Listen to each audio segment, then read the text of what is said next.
पतरस की गिरफ्तारी।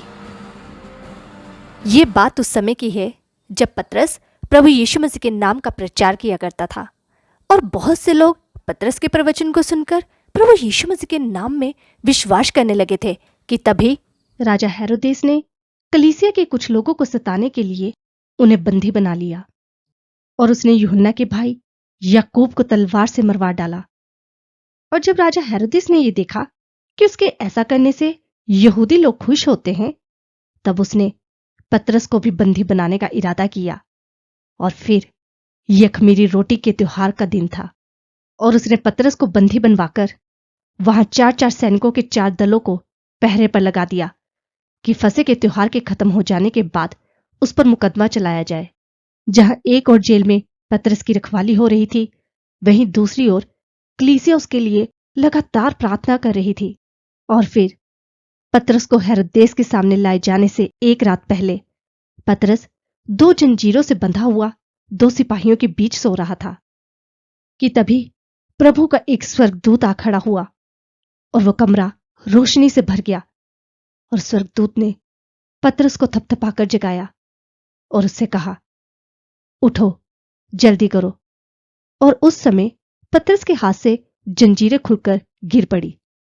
और फिर स्वर्गदूत ने कहा, कमर बांधो और अपने जूते पहन लो। तब पतरस ने वैसा ही किया। फिर स्वर्गदूत ने कहा, अपने कपड़े पहनकर मेरे पीछे हो लो। पतरस स्वर्गदूत के साथ जेल से बाहर आ गया, मगर वह समझ ही नहीं पा रहा था कि जो कुछ स्वर्गदूत द्वारा किया जा रहा था वह सच था या सिर्फ सपना। और जब पतरस पहले और दूसरे पहरे को पार करके उस लोहे के दरवाजे पर पहुंचा जो नगर में खुलता था, तब वह द्वार अपने आप खुल गया और वे बाहर निकल गए। और जब वे गली पार कर चुके, तब अचानक स्वर्गदूत उसे छोड़कर चला गया।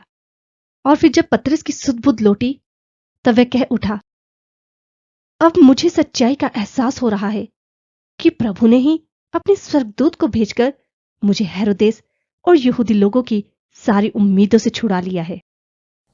इस तरह रिहा होने के बाद पतरस यूहन्ना की माता मरियम के घर आया, जो मरकुस भी कहलाता था। वहां बहुत से लोग इकट्ठा होकर प्रार्थना कर रहे थे। और जब पतरस ने फाटक की खिड़की खटखटाई, तो रूदे नाम की एक दासी सुनने के लिए आई।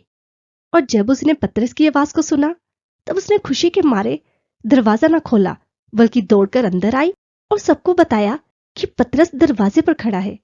उन्होंने उससे कहा, तू पागल है क्या? मगर रूदे अपनी बात पर अटल रही और उसने कहा, ऐसा ही है। तब वे लोग बोले, वह पतरस का स्वर्गदूत होगा। और उधर पतरस दरवाजे पर खटखटाता रहा और फिर आखिरकार उन्होंने दरवाजे को खोला और पतरस को देखकर वे सब हैरान रह गए।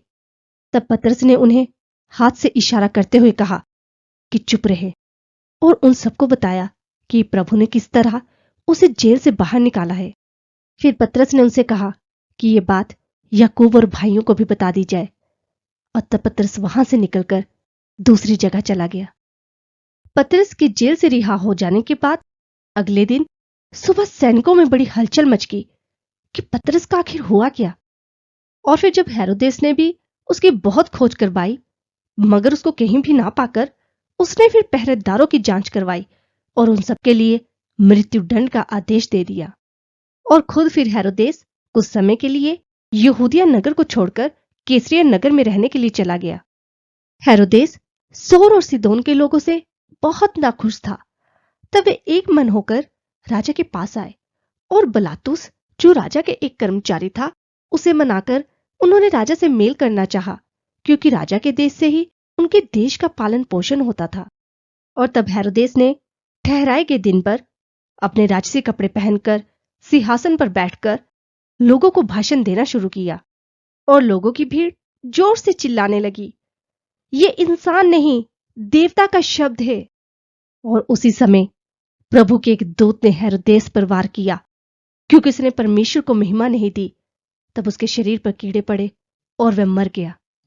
मगर परमेश्वर का वचन बढ़ता और फैलता चला गया।